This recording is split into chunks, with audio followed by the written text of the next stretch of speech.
ternyata memang ada yang endorse beberapa artis yang cukup terkenal. Sangat disayangkan karena itu pasti merugikan kan kalau dipakai sama orang tentunya kulitnya kenapa. Cocok nggak? Tadi asisten rumah tangga. Jangan, harusnya jadi bosnya. Wow.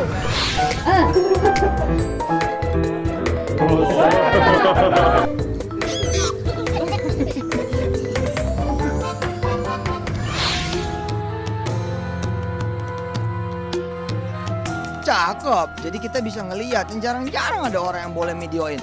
Jarang loh ada orang yang boleh videoin makam Nabi. Itu jadi orang jangan suka mandang orang tuh sebelah mata gitu. Karena mungkin dia ngeliat saya selama ini sering dihujat sana sini, dibully dan lain-lain. Mungkin dia terinspirasi dari situ buat lagu.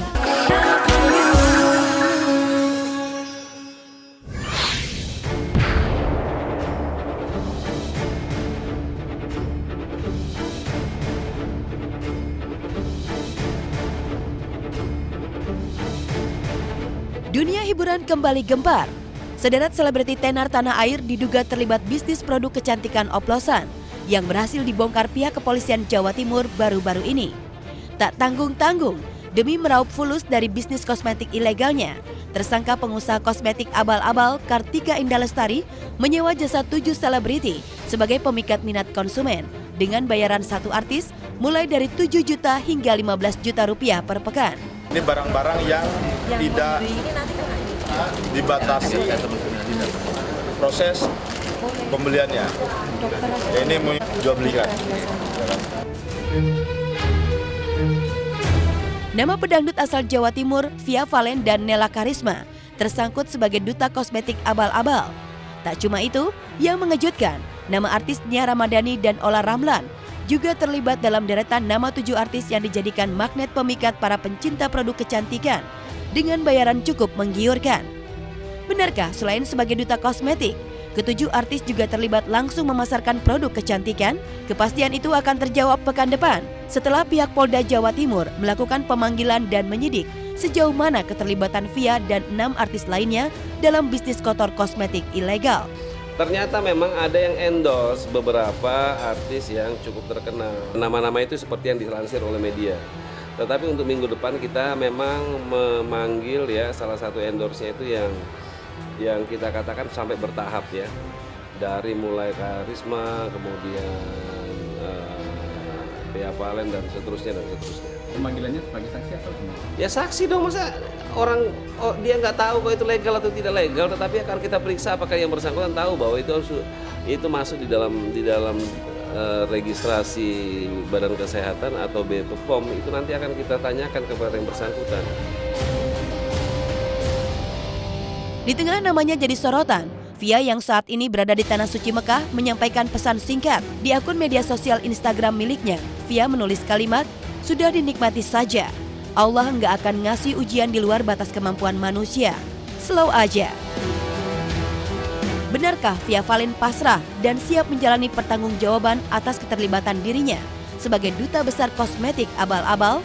Ya pasti harus dipertanggungjawabin lah, itu kan kosmetik kan wajah, nanti kalau wajahnya jadi berantakan, rusak, kan kasihan pemakainya gitu, itu kan udah kejahatan.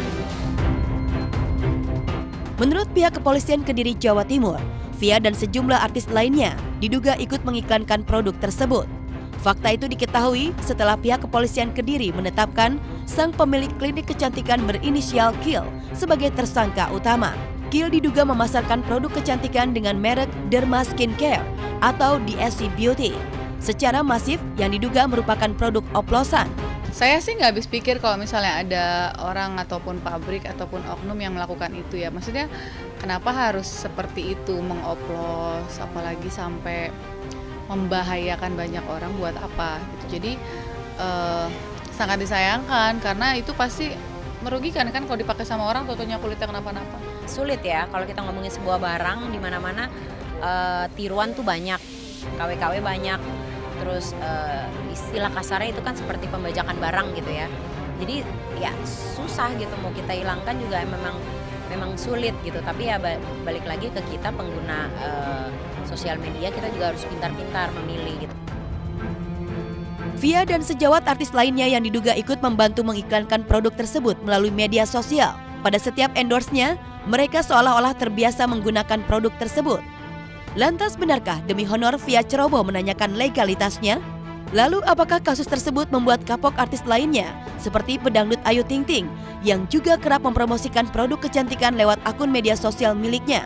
Menyingkapi kasus tersebut, akankah ia tergiur honor besar tanpa meneliti hasil produknya? Iya, kadang kan kalau kita kan cuma menerima endorsean aja untuk promosiin itu kan ya.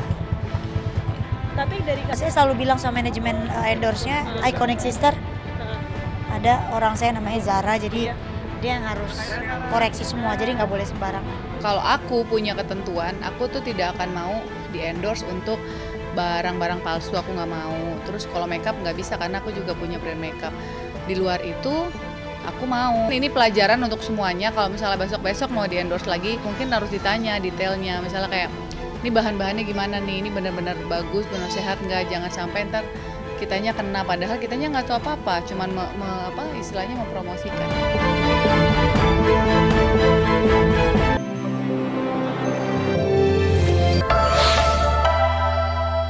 Selain 7 nama selebriti, duta kosmetik abal-abal terjerat bisnis produk kecantikan ilegal. Rafathar Malik Ahmad, pewaris tahta Raffi Ahmad dan Nagita Slavina juga jadi sorotan.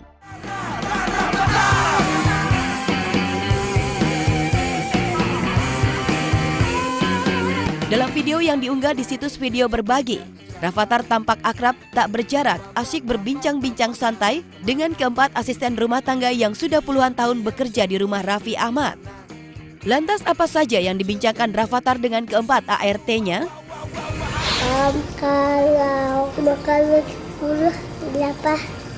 Banyak. 3. 10 kali 10 100. Mbak, bos itu apa, Mbak? Bos itu apa ya? Bos bagi bude itu panutan. Kayak dimarahin Mas, sedih nggak? Atau senyum? Ya sedih lah namanya diomelin. Nggak ada perasaan gimana, happy-happy aja. Kok kedana itu? Ya, beginilah Indonesia gitu. Asisten rumah tangga kan seperti keluarga juga, jadi ya kita anggap mereka seperti keluarga kita.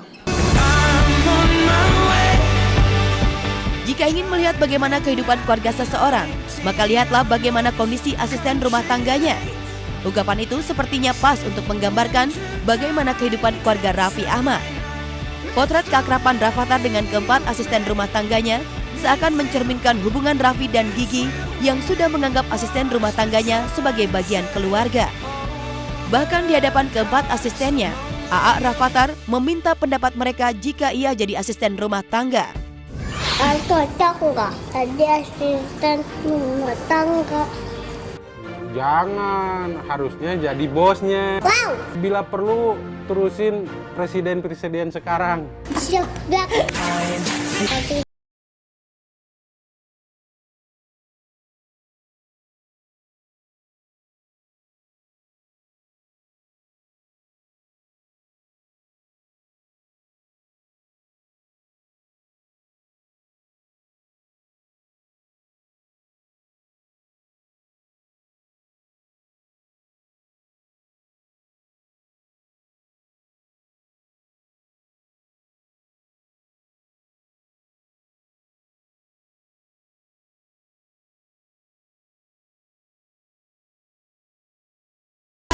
Dan sering mengundang gemas fans setianya.